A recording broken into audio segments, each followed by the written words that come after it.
भगवान की, महावीर भगवान की, परम पूज्य गुरुदेव आचार्य श्री पुष्पदंत सागर जी महाराज की, अहिंसा परमो धर्म की।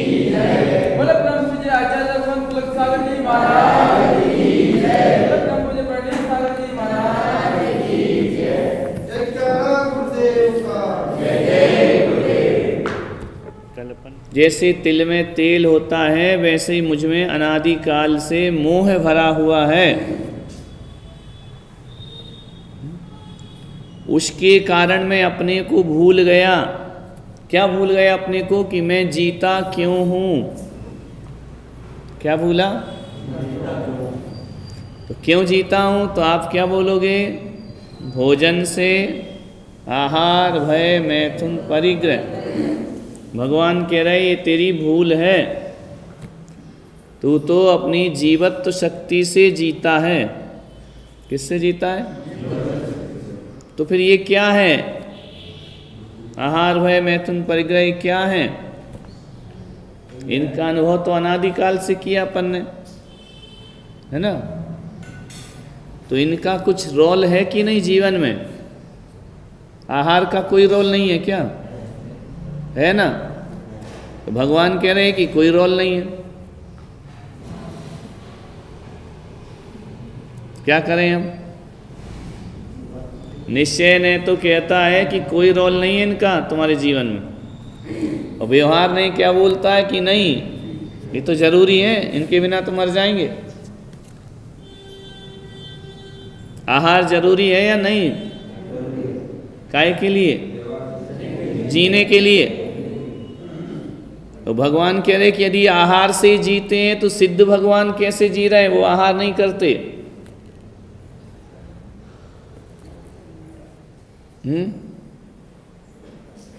अरिहंत सिद्ध जी रहे ना, बिना आहार के जी रहे। और अपन क्या कह रहे हैं? भगवान इनके बिना मैं जी नहीं सकता। तो दो चीजें कैसे हो जाएंगी एक साथ? है?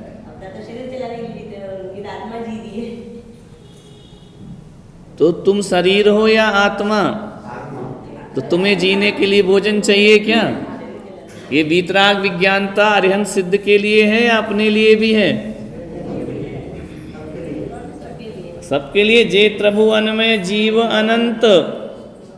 त्रिभुवन में कितने जीव हैं? त्रिभुवन यानी, और इनको ये क्या चाहते? सुख चाहे, दुख ते, ये सब सुख चाहते हैं। और भगवान बोल रहे हैं कि सुख पाने के लिए वीतरागता लेना पड़ेगी।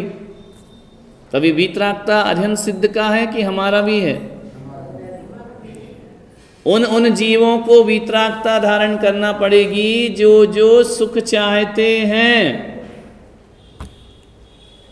क्या चाहते हैं? क्योंकि राग देश में सुख नहीं है, आहार में सुख नहीं है। क्योंकि सुबह खाते हो, घंटे भर बाद फिर तड़पने लगे, फिर खा लिया, फिर दोपहर को चाहिए, फिर खा लिया, फिर शाम को चाहिए, फिर खा लिया, फिर रात को फलाहार चाहिए, रबड़ी चाहिए, दूध चाहिए, है ना?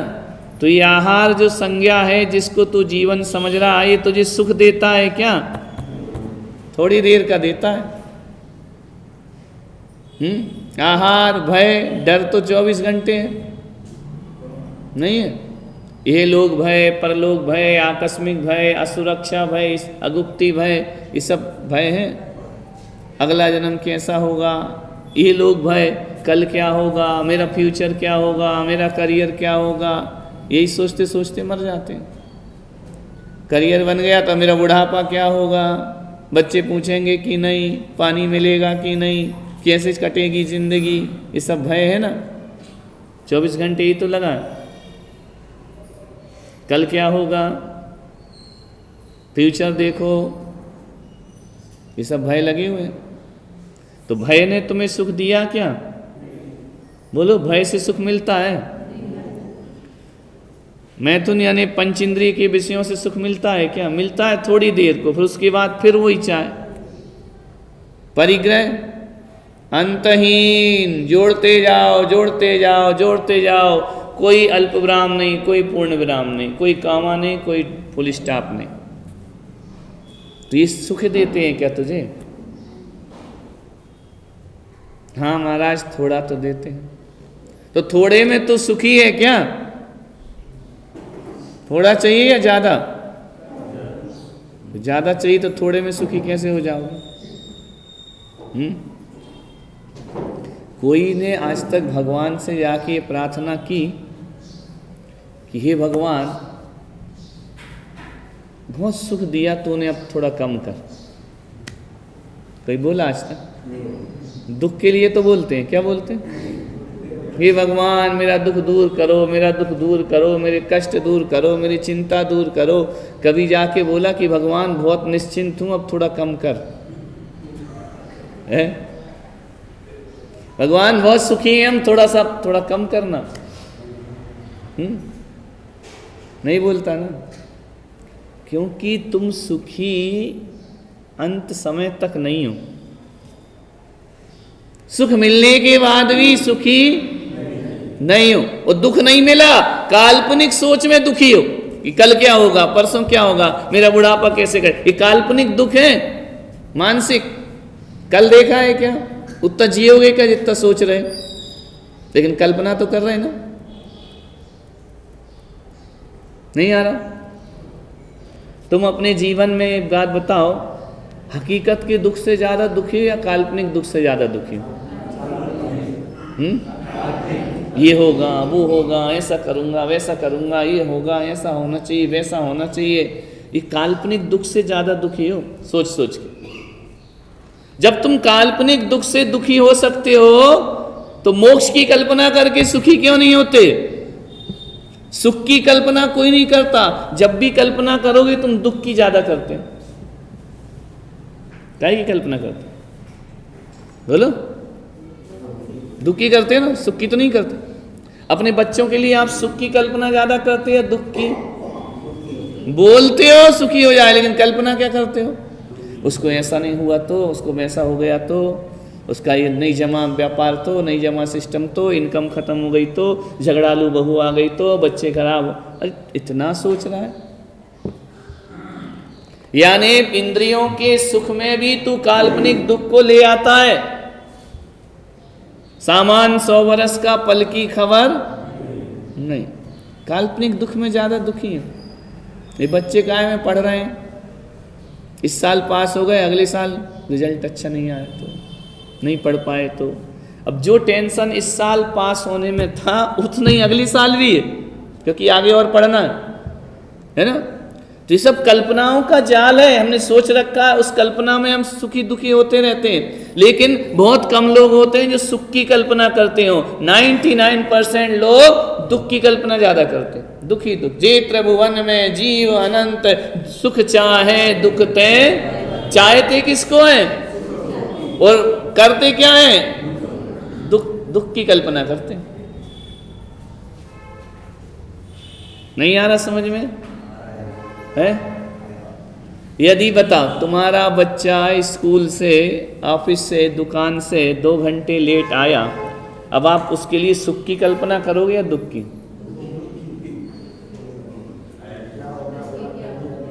क्यों नहीं आया? 7 बजे तो आ जाता था, अभी तक क्यों नहीं आया? एक्सीडेंट तो नहीं हो गया? कोई उठा के तो नहीं ले गया? बम तो नहीं फट गया? कहाँ चला गया? अभी जब तक वो बच्चा घर नहीं आ रहा है तब तक आप उसके लिए सुख की कल्पना कर रहे हैं, दुख की? क्यों कर रहे भी? सुख की क्यों नहीं कर सकते?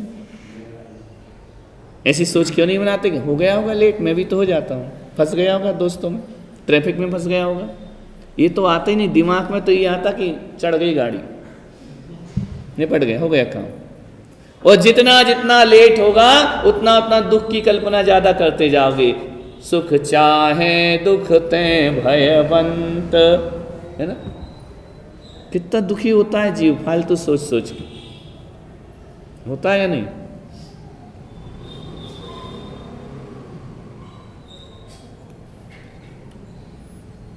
आ रहा है कुछ समझ में? तो भगवान आत्मा महावीर भगवान बोल रहे हैं कि भाई दुख की कल्पना छोड़ के मोक्ष सुख की कल्पना करो, मरने के बाद भी सुख मिलेगा और जीते जी भी सुख मिलेगा। काय की कल्पना नहीं करते? मोक्ष की नहीं करते, शाश्वत सुख की कल्पना नहीं करते, दुख की कल्पना करते। किसकी गलती? जो बच्चा लेट आया उसने कहा था कि तुम मेरे बारे में ऐसा सोचो, है? बोलो।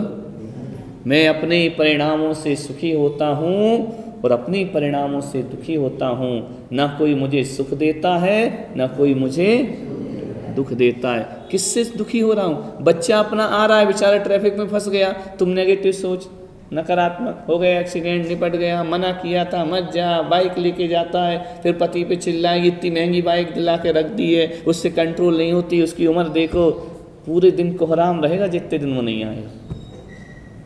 होता है या नहीं घर में ऐसा? है? तो दुख की कल्पना क्यों कर रहे हैं? मेरा बुढ़ापा बिगड़ेगा ऐसा क्यों सोच रहे? अच्छा होगा ऐसा क्यों नहीं सोच रहे? यदि कल्पना में भी तुम भगवान बन गए कि मैं भगवान हूं, आज भगवान हूं, कल भी बनूंगा, कल भी रहूंगा, तुम सुखी रहोगे, दुखी नहीं हो सकते। राग द्वेष मत करो। और जहां संसारी बने, जहां मम्मी बने, जहां पापा बने, जहां भैया बने, जहां भाभी बने, जहां देवर बने, जहां अंकल बने, बस दुख शुरू। तो भगवान बने तो सुख शुरू। नहीं आ रहा? अच्छे से बोलो। आ रहा है? ऐसे लगा तुम भगवान ही बन गए हो। देख के तो ऐसी शक्ल लग रही कि बन गए भगवान। समझ में यार? जब तुझे काल्पनिक दुख में दुखी रहना है तो धर्म कह रहा तू काल्पनिक सुख में सुखी क्यों नहीं रहता? यदि काल्पनिक सुख में सुखी रहेगा तो संसार में दुख कहां है क्या? सुख की हम कल्पना ही नहीं करते। सुख के लिए तो हम भयवंत रहते हैं, मिलेगा कि डाउटफुल हमेशा। सुख की कल्पना करो। तो क्या कहा भगवान ने कि जो आहार भय मैथुन परिग्रह है, ये तेरे काल्पनिक सुख नहीं है, ये तेरे सुख जो है क्षणिक है, इनके बाद दुख है। ज्यादा आहार नहीं मिले तो मरो, तो आफत। ज्यादा खींच के खा लिया, अब हिला नहीं जा रहा। ज्यादा ले लो तो दिक्कत है, नहीं लो तो ये आहार तुझे सुख कहां दे रहा है? दुखी दे रहा है। खाए तो दुख, नहीं खाए अटरम सटरम खा ले तो चलो पेट गड़बड़। समझ में आ रहा? नहीं आ रहा? तो आहार तुझे सुख देगा क्या? नहीं देगा। भय मैथुन परिग्रह तुझे सुख देगा क्या? नहीं देगा। ये सब दुख के कारण है। सुख का कारण तो अपने आप की कल्पना करो। वीतराग भाव, वीतराग भाव के लिए अपने को भगवान अनुभव करो। अच्छे बताओ, व्यक्तिगत बताओ, सबसे बड़ा दुख कौन सा है? अपने पास सर्दी, गर्मी, ठंडी, बरसात सब है। ठंड आती है तो गर्मी बुरी लगती है, सर्दी बुरी लगती है, गर्मी आए तो गर्मी बुरी लगती, ज़्यादा बरस जाए तो बरसात बुरी लगती है, नहीं बरसे तो पानी नहीं आ रहा, पानी नहीं आ गया तो बिहार वाले रो रहे हैं, आसम वाले पानी पानी हो रहा। समझ में आ रहा? सबसे बड़ा दुख क्या है? और ऐसा अपन कब से कर रहे हैं? तास भ्रमण की है बहु कथा, पे कछु कहूं कहीं मुनियता। ये परिणाम, ये काल्पनिक दुख अपना आज का नहीं है, अनंत काल से चला आ रहा है। अनंत काल से मैं इसी में बचपन में भी यही आदतें थी अपनी, अभी भी यही आदतें, बुढ़ापे में भी यही आदत रहेंगी। क्या परिवर्तन आया अपने में? आदतें तो वही है ना। मक्का गए, मदीना गए, बनकर आए हाजी, आदत गई न किल्लत गई, रहे पाजी के पाजी के पाजी रहे, तुम दुनिया भर में घूमाए। आदतें तो वही है। शिखर जी चले जाओ, गिरनार चले जाओ, मुनियों के साथ बैठ लो, धर्म कर लो, मंदिर चले जाओ, आदतें तो रहे पाजी के पाजी, नहीं रहे। तो अनादिकाल से शरीर बदले हैं, आदतें नहीं बदली। नहीं आ रहा? क्या बदले अपन ने? शरीर बदले हैं, घर बदले हैं, मकान बदले हैं, माँ बाप बदले हैं, रिश्ते नाते बदले, लेकिन आते तो रहे पाजी के।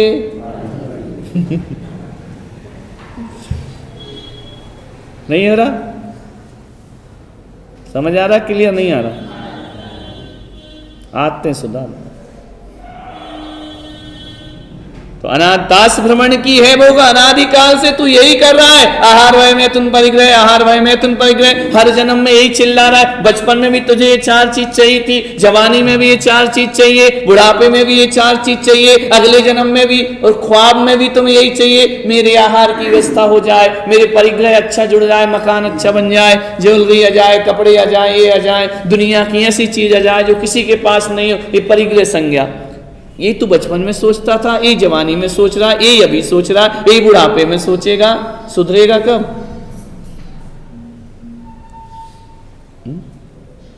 जो नहीं कमाता वो भी 4 चीजों के बारे में सोचता ना, आहार वय मैथुन परिग्रह।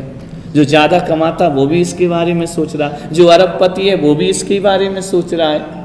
तो आते तो अपनी वही है, अनादिकाल से है। काल अनंत निगोद मचार, तू निगोद में रहा तो भी वहां तेरी यही आदत रही, आहार भय मैथुन परिग्रह। एक इंद्रिय में गया वहां भी यही आदत रही, 2 इंद्रिय में गया वहां भी यही रहा, 5 इंद्रिय बना वहां भी यही रहा, जानवर बना वहां भी आहार भय मैथुन परिग्रह, देव बना वहां भी आहार भय मैथुन परिग्रह, नरक वहां भी आहार भय मैथुन परिग्रह, मनुष्य बना वहां भी ये तेरी आदतें छूटी कहाँ है? छूट गई क्या? क्योंकि आज तक तूने वीतरागता को नहीं जाना। तो सबसे बड़ा दुख क्या है?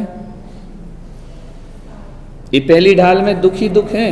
का एक श्वास में 8-10 बार जन्मो मरो सही रही दुखवान। निगोद में जो जीव होते हैं एक श्वास में 18 बार जन्म मरण कर लेते। एक श्वास यानी एक श्वास क्या होती?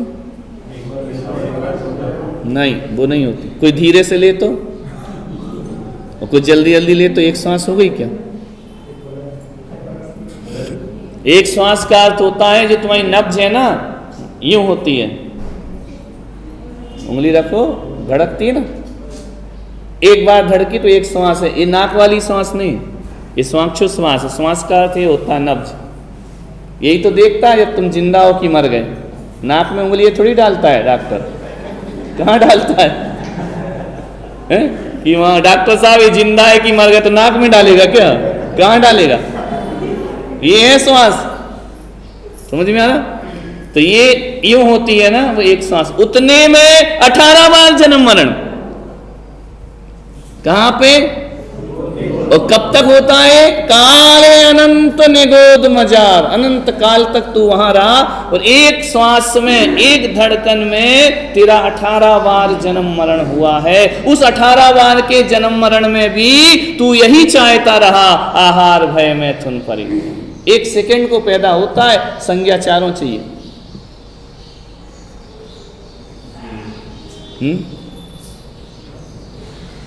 सोचो, एक श्वास में 8-10 बार जन्म मरण दोनों। पैदा नहीं हो पाता, मरा पैदा नहीं हो पाता, बस यही करते रहता है। उसमें ही तुझे भूख लग जाती है उतने ही क्षण में। जीना चाहता है, मरना नहीं चाहता है। ऐसा निगोद है। और निगोद की आयु कितनी है? एक निगोदिया की काले अनंत निगोद मजा, अनंत काल, कोई सीमा नहीं है। 1000, 2000, 500, 100 साल नहीं, अनंत काल की आयु। एक बार निगोद चले गए थे। वहां पे अपन ने जीवन बिताया है। निगोद कहाँ है? वनस्पति में होता। आलू में निगोदिया जीव है, उसमें 18 बार जन्म मरण हो रहा है एक जीव का। कितने जीव उसमें? असंख्यात, एक आलू में। इसलिए कहते हैं आलू मत खाओ। जमी कंद में जितने भी जमीन के अंदर हैं उनमें निगोदिया जीवों का वास है।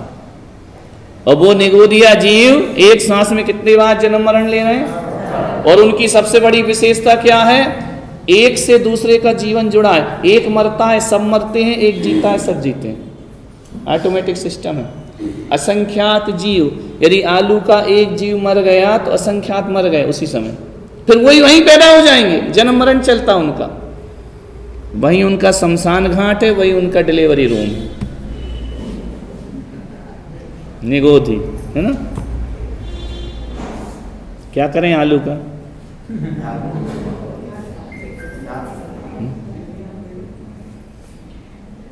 सूक्ष्मदर्शी यंत्र से देखो, दिखते हैं।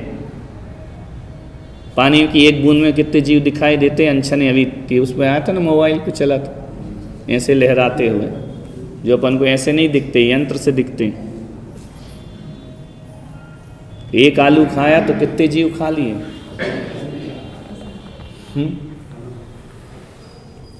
अनंत। उस एक आलू में यदि एक निगोदिया बैठा है तो उसके आश्रित असंख्यात निगोदियां हैं। एक मरा तो सब मरे, एक पैदा हुआ सब पैदा हुए। ऐसा कितनी बार चलता है? एक श्वास में 8-10 बार। जन्मो मरो सहो दुख। क्या करें भगवान, जिए कि मर जाएं।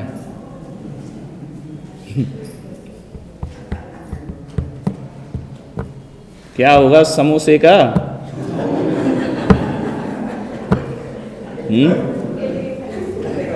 अब जब भी खाओ तो ये सोचना, जैसे ही आलू आएगा ना, एक श्वास में 8-10 बार ये चल रहा है अंदर, इसके अंदर ये चल रहा है, इसको मुंह में लूं या नहीं?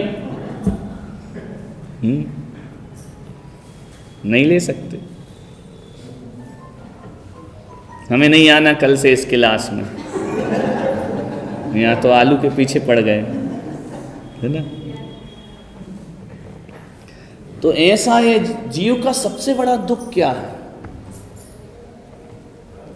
सबसे बड़ा दुख जीव को लगा है, ना रुपए पैसे का दुख है, ना आहार का दुख है, ना भय का दुख है, ना मैथुन परिग्रह का दुख है। सबसे बड़ा दुख जीव को यदि लगा है तो जन्म मरण का दुख। कौन सा दुख? उससे ही सब है। जितने भी तेरे जीवन में दुख हैं वो किससे हैं? ये बंद हो जाए तो दुख खत्म। भगवान से जाके कहते मेरी बेटी का ऐसा हो गया, मेरे बेटे का वैसा हो गया, मेरी दुकान बर्बाद हो गई, मेरा बच्चा ऐसा। अरे भगवान करे पागल, तो इसमें क्यों लगा? इससे बड़ा वाला दुख देख कौन सा है तेरे साथ। जन्म मरण, जन्मो मरो भरो दुख भार। सबसे बड़ा दुख कौन सा है? जन्म मरण का दुख सबसे बड़ा है। उसे मिटाओ।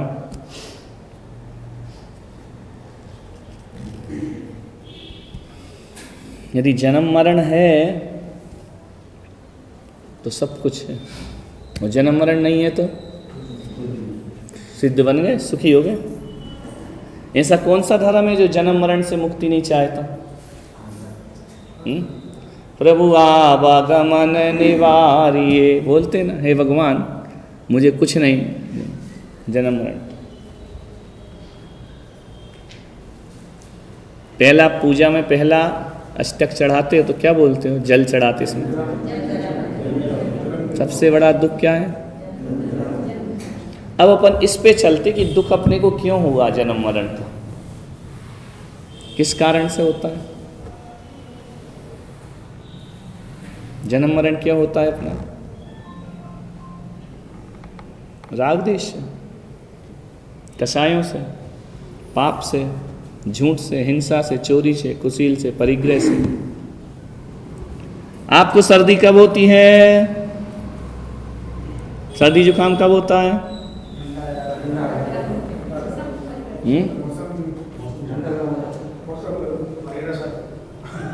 क्यों आता है वायरस?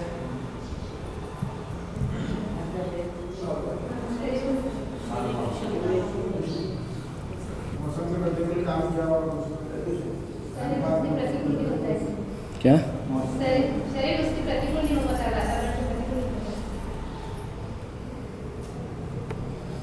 कोई भी बीमारी तब आती है जब उसके अंदर विजातीय पदार्थ आ जाता है, शरीर के अंदर बैक्टीरिया। तो जो बीमारी हुई है वो मिट सकती है कि नहीं? हैं? काय से मिटती है? दवाई से। जब दो का संबंध हो जाता है तो बीमारी पैदा हो जाती है, ये निश्चित रखना। तुमको सर्दी है और मैं बाजू में बैठ जाऊं, मुझे भी हो जाएगी, है ना? जब इस शरीर में किसी दूसरे का मिलन हो जाता है तो बीमारी पैदा हो जाती है। बैक्टीरिया आ गया बॉडी के अंदर, कोरोना आ गया, हो गए बीमार। बीमारी का इलाज है या नहीं? जब शरीर तो अजीव है और मैं क्या हूं? जब जीव अपना संबंध शरीर से बनाता है और शरीर अपना संबंध किससे बनाता है, तो जन्म मरण की बीमारी लगती है। नहीं आ रहा? जब दोनों अपने अपने स्वभाव को छोड़ के विभाव में विभाव माने उसके भाव में वो जा रहा और उसके भाव में वो जा रहा है, तो बीमारी होगी। कहते ना, तू मेरी जान मैं तेरी जान, लग गई बीमारी, है ना? तू और मैं तो बीमारी खत्म, है ना? क्या होता? संसार ही होता है ना, तू मैं और मैं, लगी बीमारी। इसको ही तो बीमारी बोलते हैं। जब ये शरीर अपना स्वभाव में छोड़ करके आत्मा के स्वभाव के पास आता है, आत्मा अपना स्वभाव छोड़ करके शरीर के स्वभाव में जाती है, जन्म मरण की बीमारी लग जाती है, तीसरी स्थिति पैदा हो जाती है। चूने और हल्दी को मिलाओ तो कौन सा रंग रहता है? चूने सफेद रंग रहता है या पीला? तीसरा बन गया ना। ये तीसरा रंग क्यों बना? चूना ने अपना सफेदपना छोड़ा और हल्दी ने अपना, और दोनों मिल गए तो तीसरा पैदा हो गया। समझ में आ रहा कि नहीं? क्लियर हो रहा?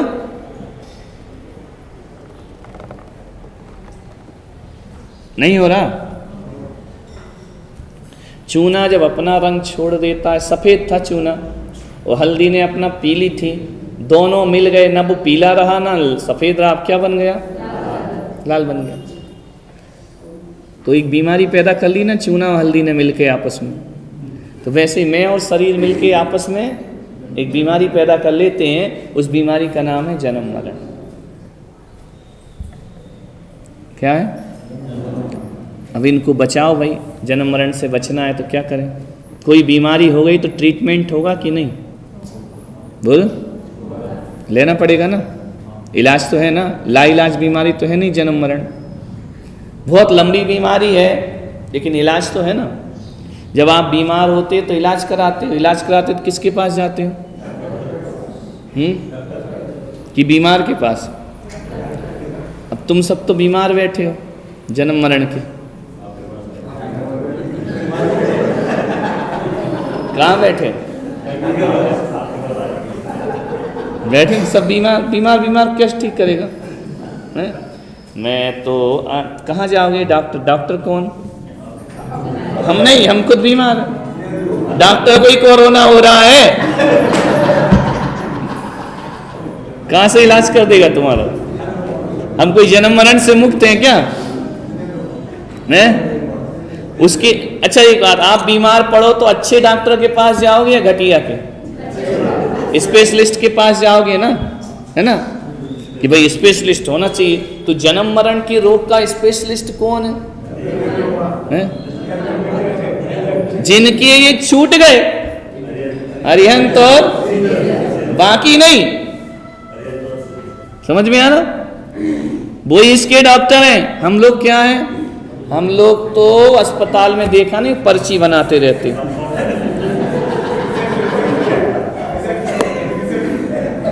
बनाते रहते ना, भैया नाम बताओ, उम्र बताओ, अपन तो यही पूछने वाले हैं, ले पकड़ो अंदर डॉक्टर के पास जाओ, है ना। अपन तो वही है, रिसेप्शन में बैठे हैं, नाम पूछेंगे, उम्र पूछेंगे, आना है क्या? बोले हाँ, तो ले पकड़ो और जाओ अंदर। तो डॉक्टर कौन है? आर्यन से इसलिए क्या कहते पूजा में, मैं तो अनादि से रोगी हूँ, उपचार कराने आया हूँ, तुम समय उज्ज्वलता पाने को उज्ज्वल जल भर कर लाया हूँ। मेरा जन्म जरा मृत्यु नाश करो, ऐसी दो शक्ति हृदय स्वामी, हे पंच परम परमेष्टि गुरु, भव दुख में तो अंतर्यामी। कहाँ जाते, मैं तो अनादि से क्या हूँ, क्योंकि इसमें भी लिखा काले अनंत निगोद मजार, अनादि से हे भगवान मुझे बीमारी लगी है, मैं तुझसे लड़के बच्चों का दुख नहीं बोलूँगा, मैं तुझसे संसार के दुखों की बात नहीं करूँगा, मैं तुम्हारे मंदिर में आया हूँ। अस्पताल तो बहुत सारी थी, स्पेशलिस्ट नहीं मिल रहा था, है ना। कितनी अस्पताल, ये मंदिर वो मंदिर, ये मस्जिद, ये गुरुद्वारा, लेकिन भगवान सब अस्पतालों में स्पेशलिस्ट नहीं है जो, क्योंकि उनके जन्म मरण का नाश नहीं हुआ। मुझे तो तुम लगे कि तुम्हारा मेरा ट्रीटमेंट कर दो, है ना। मैंने देखा कि ये अस्पताल सबसे सही है, जिनेंद्र भगवान का। आ गए अपन उनके पास, भगवान से परिचर्चा तो हम लोग बनवा देंगे। ये आरिकाएँ जितनी सब नर्सें हैं, ये सब कंपाउंडर बैठे हैं, तुम लोग सब पेशेंट हो। समझ में आ रहा, वो मंदिर एक अस्पताल है, फिर भी कलेक्टर को समझ नहीं आ रहा। वो कोरोना के पीछे पड़ा, अपन जन्म मरण के पीछे पड़े। अपन कह रहे जड़ से मिटाओ, है ना। तो उस अस्पताल में जब अपन आए कि मेरा इलाज कर दो, अब देखो डॉक्टर के पास जाओ तो डॉक्टर पहले पूछता है ना क्या हुआ है, तो अपने भगवान जी पूछते क्यों आए हो। बोले भगवान बीमारी है। बोले क्या बीमारी है। बोले जन्म मरण की मुझे। तो भगवान कहेंगे भाई मैं जो दवाई दूंगा तो लेगा। समझ आए, दवाई नहीं खाऊंगा तो भगवान कहेंगे जा मार, कर जन्म मरण जा। बोले दवाई दूंगा, 3 गोली दूंगा, सम्यक दर्शन सम्यक ज्ञान, ये खा ले तू जन्म मरण से मुक्त हो जाए। कितनी बार खा, सुबह दोपहर। देखो डॉक्टर बड़ा होशियार होता है, बच्चों को आधी गोली देता है, जवानों को 1 देता, बूढ़ों को।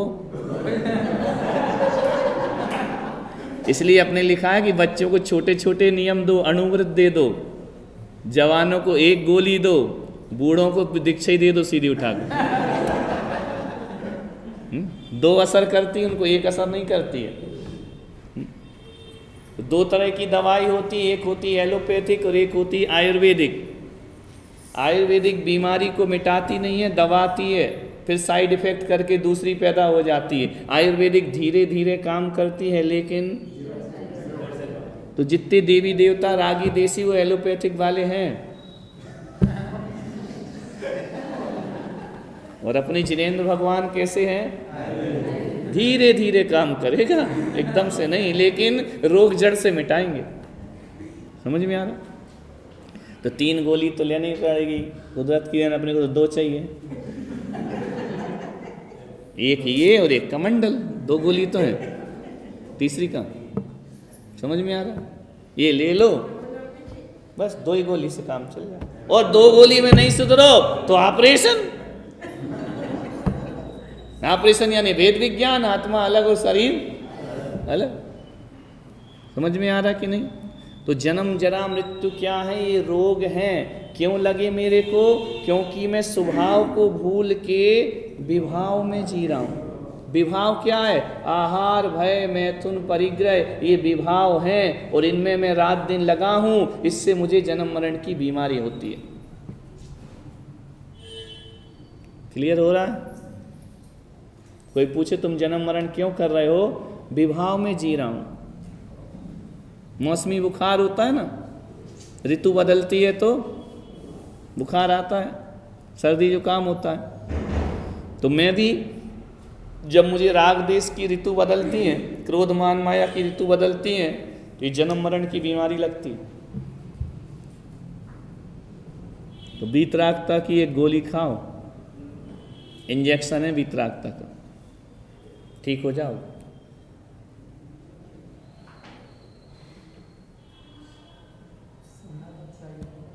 तुम तो ऐसे हो गए, ऐसे ओटी में चले गए कि तुमको एनेस्थीसिया लगा दिया हो मैंने कि चलो बेहोश है।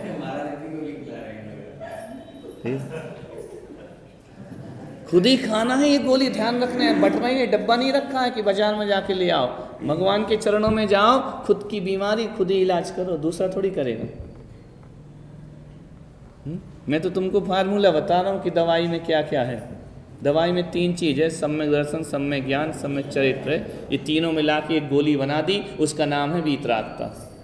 ये फार्मूले हैं उस दवाई के, ये फार्मूला मैंने मिला के एक गोली बना दी वीतरागता की। जो वीतरागता में जिएगा वह जन्म मरण से मुक्त हो जाएगा। जो राग देश में जिएगा बढ़ते रहेगी बीमारी, बढ़ते रहेगी बढ़ते रहेगी। आहार भय मैथुन परिग्रह में जीता रहेगा और अपनी जीवत्व शक्ति को नहीं जानेगा, तू वीतरागी कभी नहीं बन सकता। क्यों बनेगा वीतरागी?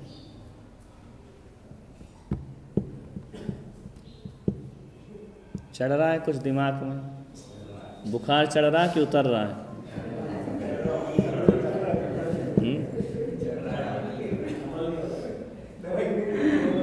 ट्रीटमेंट तो लेना पड़ेगा। भगवान कह रहे देखो भाई, किसी भी डॉक्टर के पास जाओ तुम ऐसा कहना कि डॉक्टर साहब दवाई तुम खा लो, ठीक हम हो जाए, ऐसा कहोगे क्या? फिर क्यों कहते भगवान को मुझे तारो मुझे तारो मुझे तारो? अरे भगवान कह रहे यार कैसे तारो, दवाई खाना, दवाई तो खाता नहीं। एक बात बताओ, आयुर्वेदिक दवाई 2 चीज़ों पे चलती, एक तो दवाई टाइम पे लो, है ना, उसमें गैप नहीं होना चाहिए। दूसरा अपथ्य का त्याग होना चाहिए, परहेज, है ना, नहीं तो आयुर्वेदिक काम नहीं करती। तो भगवान कह रहे एक तो तू दवाई ले, काय की? वीतरागता की दवाई ले। इसमें त्याग क्या करूं? बोले गुस्से का त्याग कर, ये तेरे लिए परहेज है। मान का त्याग कर, माया का त्याग कर, छल कपट का त्याग कर। ये परहेज करेगा तो मेरी दवाई काम करेगी, नहीं तो करने वाली नहीं है। लोभ का त्याग कर, संसार का त्याग कर, विषय वासना का त्याग कर, धन दौलत का त्याग कर। इनमें से एक भी चीज तूने ले ली तो मेरी गोली काम करने वाली नहीं। समझ में आया? तो आयुर्वेदिक तो परहेज पे ज़्यादा जोर देता है, तो अपना जैन धर्म भी काय पे ज़्यादा जोर देता है? आलू मत खा, जन्म मरण से मुक्त होना है ना। रात में मत खा, अनछना पानी मत पी, बैक्टीरिया हैं उसमें जन्म मरण वाले, निपटा देंगे तुझे। समझ में आ रहा? हिंसा मत कर, झूठ मत बोल, परिग्रह मत जोड़, चोरी मत कर। ये सब करेगा और मेरी भक्ति भी करेगा तो तेरी इलाज होने वाला नहीं। तो आयुर्वेदिक दवाई परहेज पे चलती है और ये अपनी जन्म मरण से मुक्त होना है, क्योंकि ये सब चीज़ जन्म मरण को लिए पुष्ट करते हैं। क्रोध, मान, माया, लोभ, छल कपट, बेईमानी, ईर्ष्या, परिग्रह, लालसा, जितना भी दुनिया में फितूर भरा है अपने दिमाग में, वो सब तेरे जन्म मरण को बढ़ा रहा है। गुस्सा आए तो ये मत सोचना कि मैं चुप हो गया तो हार गया, ये सोचना कि आज मैंने एक परहेज तो किया। यदि गुस्सा कर लेता तो बीमारी और बढ़ती। तो रोज अपन सुबह से शाम बीमारी बढ़ा रहे हैं कि घटा रहे हैं? कैसे ठीक होगा?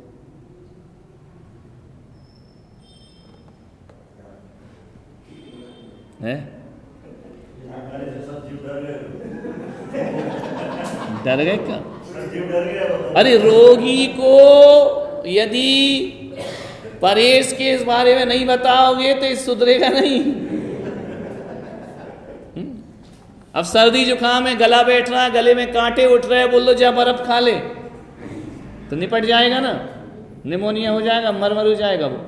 अपन वही तो कर रहे हैं, जो परहेज है वही ले रहे हैं। परहेज करो, परहेज के बिना इलाज नहीं होगा। इसीलिए लोग कहते हैं ना कि जैन धर्म में क्या है, आलू हम नहीं जाते, आलू छुड़ाओ, प्याज छुड़ाओ, लहसुन छुड़ाओ, रात में मत खाओ, ये मत करो, वो मत करो। अरे ये परहेज हैं जन्म मरण से मुक्त होने के। परहेज तो करना पड़ेगा।